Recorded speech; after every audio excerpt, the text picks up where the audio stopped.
మీరు చూస్తే ప్రధానంగా బీసీ సోదరులకి ఇప్పటికీ పాదయాత్ర ద్వారా వాళ్ళు ఎదుర్కొంటున్న సమస్యలు తెలుసుకుని నేను కొన్ని హామీలు ఇస్తాం జరిగింది. ఆ హామీలకు ఇప్పటికి కట్టుబడి ఉన్నాం. ఒక ఉదాహరణ, బీసీ సోదరులకి మత్స్యకారుల సోదరులకి 217 జియో తెలుగుదేశం పార్టీ అధికారంలోకి వచ్చిన మొదటి 100 రోజుల్లో మేము రద్దు చేస్తానని కూడా చెప్పాం. సో చాలా స్పష్టంగా ఉపకులాల వారిగా వాళ్ళు ఎదుర్కొంటున్న సమస్యలు ఏంటి, రేపు మన ప్రభుత్వం ఏర్పడిన తర్వాత ఎలా అమలు చేస్తామని కూడా చాలా స్పష్టంగా చెప్తాం జరుగుతుంది. ఇంకో పక్కన 54 ఉపకులాల వారికి 54 కమిటీలు, సాధికార కమిటీలు మేము గతంలోనే వేసాం. ఉపకులాల వారిగా నాయకత్వాన్ని మేము ప్రోత్సహించాం. వాళ్ళు కూడా ఆయా ఉపకులాల వారిగా మీటింగ్లు పెట్టుకున్నారు, వాళ్ళు కొన్ని వివరాలు సేకరించారు. అవి కూడా రేపు మేనిఫెస్టో ప్రకటించినప్పుడు దాంట్లో మేము పెడతాం.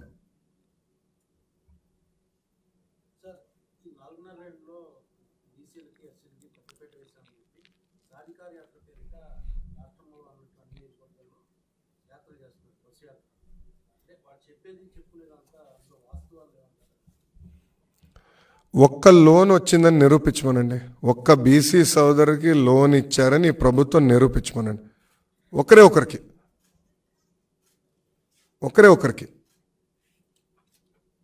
లోన్ ఎక్కడ ఇవ్వరు, పనిముట్లు ఇవ్వరు. తరతరాలుగా మత్స్యకారుల చేతుల్లో ఉన్న ట్యాంకులు తీసుకెళ్ళి పెత్తందారుల చేతులకు ఇస్తారు. ఇంకా బీసీ సోదరులకు న్యాయం చేసిన ఎట్లా పేర్కొంటుంది ప్రభుత్వం? ఇంకో పక్కనే దళితుల గురించి మనం మాట్లాడుతున్నాం. ఎప్పుడు లేని విధంగా దళితులపైన ఇన్ని దాడులు జరుగుతుంటే కనీసం ఒక్కసారి నోరిప్పాడా ఈ ముఖ్యమంత్రి? డాక్టర్ సుధాకర్ ఏమైంది? అనితారాణి గారు ఏమయ్యారు? ఓం ప్రతాప్, కిషోర్, మహేంద్ర, ఇట్లా అనేక మంది దళితులపైన ప్రభుత్వం దాడి చేస్తే ఏమైంది ప్రభుత్వం?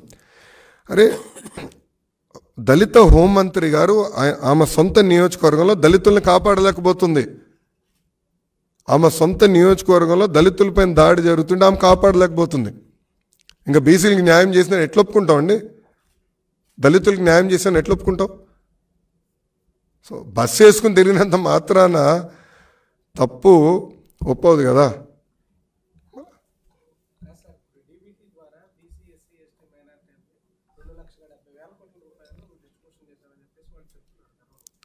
డీబీటీ కనిపెట్టాడు స్వామి, బటన్ జగన్ కనిపెట్టాడా? 2009 ఎన్నికల మేనిఫెస్టోలో ఆనాడు తెలుగుదేశం పార్టీ డీబీటీ ప్రకటించింది. అది 2014లో మేము అమలు చేశాం. ఇప్పుడు బీసీ కార్పొరేషన్ ఎందుకు ఏర్పాటు చేస్తామండి? బీసీ సోదరుల్ని పేదరికం నుంచి శాశ్వతంగా బయటికి తీసుకొచ్చేదానికే సంక్షేమ కార్యక్రమాలు చేస్తాం, స్వయం ఉపాధి కల్పిస్తాం. సో సబ్సిడీ ద్వారా లోన్లు అందజేస్తాం, పనిముట్లు అందజేస్తాం. అది మా ఎజెండా. అది ప్రభుత్వం ఎక్కడ చేసింది నాకు చెప్పమనండి. అంటే రొటీన్గా ఇచ్చే పెన్షన్లు, అరకొర ఇచ్చే స్కూల్ ఫీ రీంబర్స్మెంటు, అర్ధ వడ్డీ, ఇవన్నీ దాంట్లో రాసేసుకుని బీసీలకి మేము న్యాయం చేసామంటే ఇది ఎంతవరకు కరెక్ట్? మేము చూసాం కదా, మా కౌన్సిల్ ఉన్నప్పుడు మాకు కూడా పుస్తకాలు ఇచ్చేవారు కదా, అయ్యే ఉండేది. కానీ ఒక్క లోన్ ఇవ్వలా. అంతెందుకు, దళితులకు అయితే దళితులకు రావాల్సిన 27 సంక్షేమ కార్యక్రమాలు రద్దు చేసింది ఈ ప్రభుత్వం. దాని గురించి మాట్లాడమందాం. బీసీ సోదరులకు ఎందుకు విదేశీ విద్య కట్ చేసింది? పీజీ ఫీ రీంబర్స్మెంట్ ఎందుకు కట్ చేసింది? బెస్ట్ అవైలబుల్ స్కూల్ ఎందుకు కట్ చేసింది? కనీసం ఆంధ్ర రాష్ట్రంలో ఒక్క కమ్యూనిటీ భవనం కూడా పూర్తి చేయలేదండి. 80% పనులు తెలుగుదేశం పార్టీ అధికారంలో ఉన్నప్పుడు పూర్తి చేశాం. మిగిలిన 20% పనులు కూడా పూర్తి చేయలేదు ప్రభుత్వం. నేను అనేక సెల్ఫీలు కూడా దిగి చూపించా పాదయాత్రలో. మళ్ళీ వీళ్ళెట్లా క్లెయిమ్ చేస్తారండి న్యాయం చేశామని? అది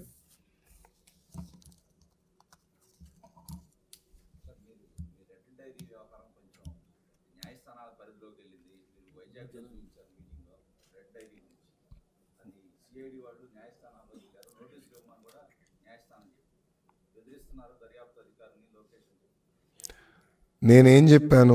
ఏ అధికారులైతే చట్టాన్ని ఉల్లంఘించి మా కార్యకర్తల్ని, నాయకుల్ని ఇబ్బంది పెట్టారో వాళ్ళ పేరు నేను రాసుకున్నాను. నంబర్ 1, వాళ్ళపైన రేపు జ్యుడిషియల్ ఎంక్వైరీ చేస్తాం, వాళ్ళని సర్వీస్ నుంచి డిస్మిస్ చేస్తాం, న్యాయబద్ధమైన చర్యలు తీసుకుంటాం. ఇది మేము చెప్పా. ఓకే. సో ఎక్కడ నేను చట్టాన్ని ఉల్లంఘించా, రాజ్యాంగాన్ని ఉల్లంఘించా? నేను సూటిగా అడుగుతున్నా. అంటే తప్పు చేసిన వాళ్ళు తప్పు చేయలేదని నేను ఒప్పుకోవాలండి. ఓకే, రేపు ఒక పని చేద్దాం, సిఐడి వాళ్ళని స్క్రిప్ట్ పంపించమనండి, నేను చదువుతా. ఎందుకు ఈ గోల? తమ మేధావులు ఉన్నారు కదా, రఘురామరెడ్డి వీళ్ళందరూ కొంతమంది ఉన్నారు కదా, సీతారామాంజనేయులు, సజ్జల, వాళ్ళే కూర్చొని స్క్రిప్ట్ రాసి పంపించమనండి, నో ప్రాబ్లం. నేను అదే చదువుతా. ఎందుకు ఈ గోలంతా? అంటే మాట్లాడే స్వేచ్ఛ లేదా మాకు? ఒక పక్కనేమో నన్ను పిలిచారు 2 రోజులు ఇన్వెస్టిగేషన్, చివరికి ఏం లేదని వాళ్ళకి అర్థమైంది. నేను వాస్తవాలు చెప్పాను, దాంట్లో తప్పేంటి? ఏ అధికారులు అయితే చట్టాన్ని ఉల్లంఘించారో వాళ్ళు మేము వదిలిపెట్టామని చెప్పాను. దానికి ఇప్పుడు కూడా నేను కట్టుబడి ఉన్నాను. అంటే అధికారులు ఒప్పుకుంటున్నారా చట్టాన్ని ఉల్లంఘించారని? ఇదే రఘురామరెడ్డి, సీతారామాంజనేయులు ఒప్పుకుంటున్నారా మేము చట్టాన్ని ఉల్లంఘించాం, అందుకే నాన్ బెయిలబుల్ వారెంట్, ఇంతంతగా నాన్ బెయిలబుల్ వారెంట్ ఇవ్వాలంట? చూడండి ఎట్లా బెదిరిస్తున్నా. అంటే ఈ ప్రభుత్వం పైన మేము చేస్తున్న పోరాటం తప్ప, ఒక ముఖ్యమంత్రి మెంటలోడు కనుక సైకో అంటాం మేము తప్ప, అంటే వాళ్ళు స్క్రిప్ట్ ఇస్తే మేము చదవాలా? అంటే అమర్నాథ్ గౌడ్ అక్కని మేము చదివిస్తున్నాం, మేము చేసిన నేరం అది ఎట్లా కుదురుతుందండి ఇది? నేను వాస్తవాలు మాట్లాడు, నేను దానికి ఇప్పుడు కూడా కట్టుబడి ఉన్నా.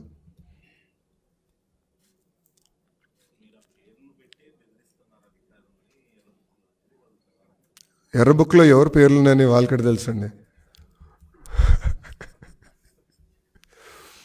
అంటే వాళ్ళు చట్టం ఉల్లంఘించారని రఘురామరెడ్డి, సీతారామాంజనేయులు ఒప్పుకుంటున్నారా?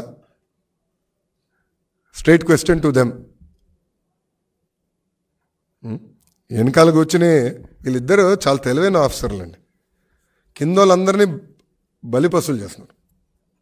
చేయాల్సింది ఏదో పనులంతా వీళ్ళిద్దరు చేస్తారు, ఇతర ఆఫీసర్లని ఇబ్బంది పెడుతున్నారు. ఎందుకంత భయపడుతున్నారు? తప్పు చేయలేదంటే తప్పు చేయలేదు, అవును జ్యుడిషియల్ ఎంక్వైరీ అవుతుంది, వాట్ ఈస్ దేర్? అక్కడ నిరూపించుకోమని. లేదు సార్ మేము తప్పు చేయలేదు. ఫస్ట్ ఆఫ్ ఆల్ వాళ్ళ పేరు పెట్టారు, నేను ఎక్కడ చెప్పాను? ఎందుకంత భయపడుతున్నారు? వాళ్ళు తప్పు చేసిన అధికారులు భయపడతారు, సింపుల్. వాళ్ళు తప్పు చేశారు లేదో వాళ్ళు తేల్చుకోమని.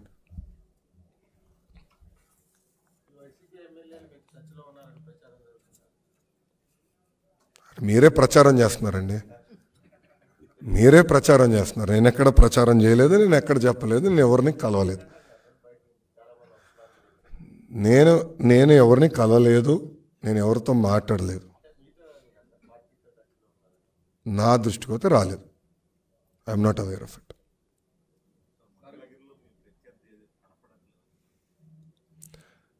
అంటే అది మంగళగిరిలో పాపం ప్రజలు అనేక ఇబ్బందులు ఎదుర్కొంటున్నారు.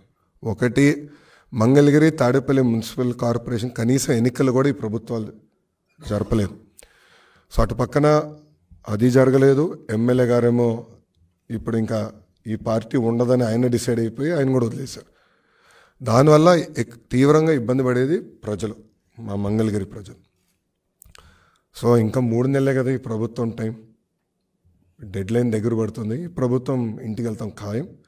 తప్పనిసరిగా మళ్ళీ గతంలో ఏదైతే హామీలు మంగళగిరికి ఇచ్చిందో దానికి నేను కట్టుబడిన మంగళగిరిని అభివృద్ధి చేస్తా.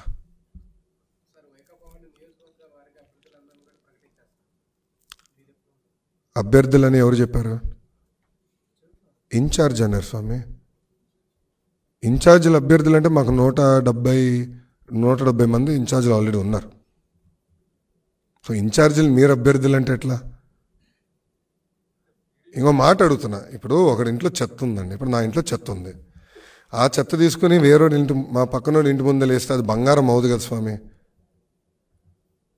ఇప్పుడు ముఖ్యమంత్రి గారే స్వయంగా వాళ్ళ మంత్రి గారు చిలకలూరుపేటలో చెత్త అని తేల్చేశాడు. మంత్రి గారే చెత్త అన్నాడు, అంతే కదా అని అర్థం. ఆమెను తీసుకెళ్ళి గుంటూరు వెస్ట్లో వేస్తే బంగారం అవుదు కదా.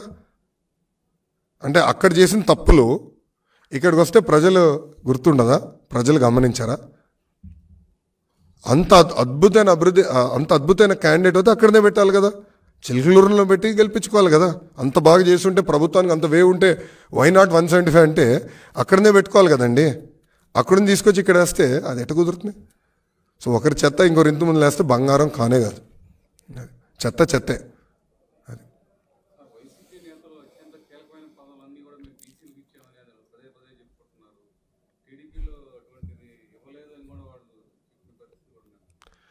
అన్న వాస్తవాలు నాకన్నా మీకే బాగా తెలుసు.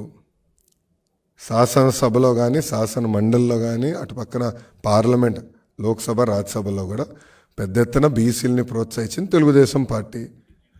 టీటీడీ చైర్పర్సన్ చేసింది బీసీలకే ఇచ్చింది తెలుగుదేశం పార్టీ. తుడా చైర్పర్సన్ చేసింది తెలుగుదేశం పార్టీ. అనేక కీలకమైన పదవులు మేము బీసీ సోదరులకే ఇచ్చాం. ఇప్పుడు టీటీడీ చైర్పర్సన్ ఎవరో నాకన్నా మీకే బాగా తెలుసు. 2 టర్మ్స్ ఏ సామాజిక వర్గానికి ఇచ్చారో నాకన్నా మీకే బాగా తెలుసు.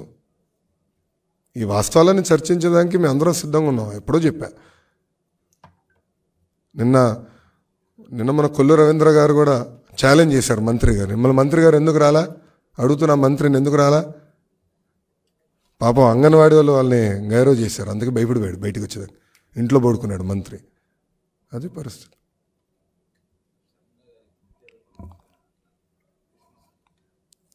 అంటాం కాదండి, అది పంపించారు, ట్వీట్ కూడా చేశా. అది నన్ను ఎందుకు అడుగుతున్నారు? ఏంటి వచ్చిందని నేను చెప్పా అంతే.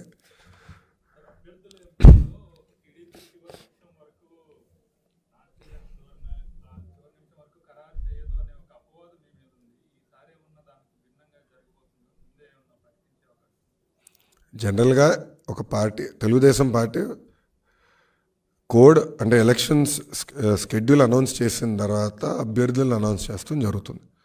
జనరల్గా ఏ రాజకీయ పార్టీ అయినా మెజారిటీ క్యాండిడేట్స్ అట్లనే అనౌన్స్ చేస్తారు. వైకాపా కూడా అంతే. గతంలో వైకాపా అంతే, కాంగ్రెస్ అంతే, ఇతర పార్టీలు కూడా అంతే. సో మా పార్టీ పరంగా ఇంటర్నల్గా కొన్ని నియోజకవర్గాలు ఆల్రెడీ చంద్రబాబు నాయుడు గారు చాలా స్పష్టంగా చెప్పేశారు, మీరు అభ్యర్థులు మీరు వెళ్ళి పని చేసుకొని జాగ్రత్త చేసుకోండి అని చాలామంది చెప్పేశారు. సో ఎవరు వాళ్ళ పనులు చేసుకుంటున్నారు. అప్రాపరేట్ టైం తప్పనిసరిగా మా అధ్యక్షులు వారు ప్రకటిస్తారు.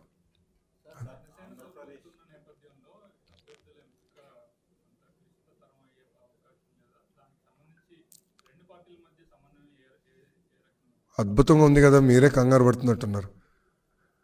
మీడియా మిత్రులే కంగారు పడుతున్నారు. మాకు సమన్వయం లేదని మీరు ఎట్లా తేల్చుతారు? మేము కలిసి పని చేస్తున్నాం, ప్రోగ్రాములు చేసుకున్నాం, యాక్టివిటీ జరుగుతుంది. బాబు షూరిటీ భవిష్యత్ గ్యారంటీలో అటు జనసేన వాళ్ళు ఇటు తెలుగుదేశం వాళ్ళు కలిసి తిరుగుతున్నారు. ఎక్కడ గొడవలు లేవు. సో ఎందుకు భయపడాల్సిన అవసరం ఉంది? సమన్వయం లేదని మీరెట చెప్తారు? అది పండగ తర్వాత అనౌన్స్ చేస్తారండి.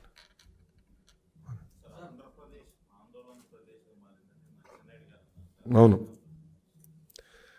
అంటే ఈరోజు వాలంటీర్స్ కూడా ఆందోళన చేస్తామని చెప్పే పరిస్థితికి వచ్చారు కదా.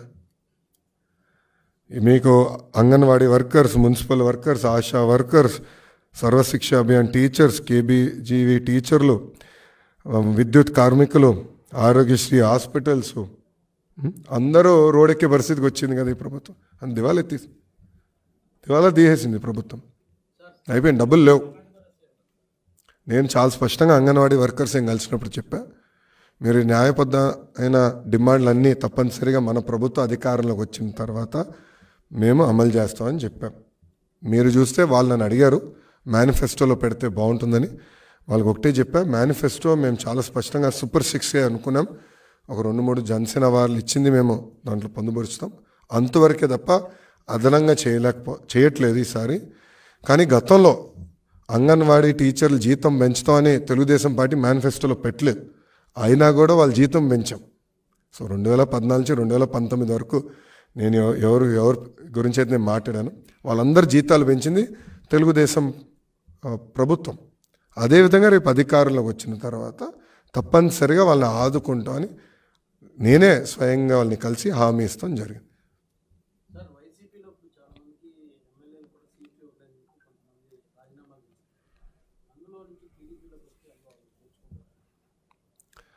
అది candidate to candidate Telugu Desam party మా జాతీయ అధ్యక్షులు వారు నిర్ణయిస్తారు. అది క్యాండిడేట్ టు క్యాండిడేట్ ఉంటుంది.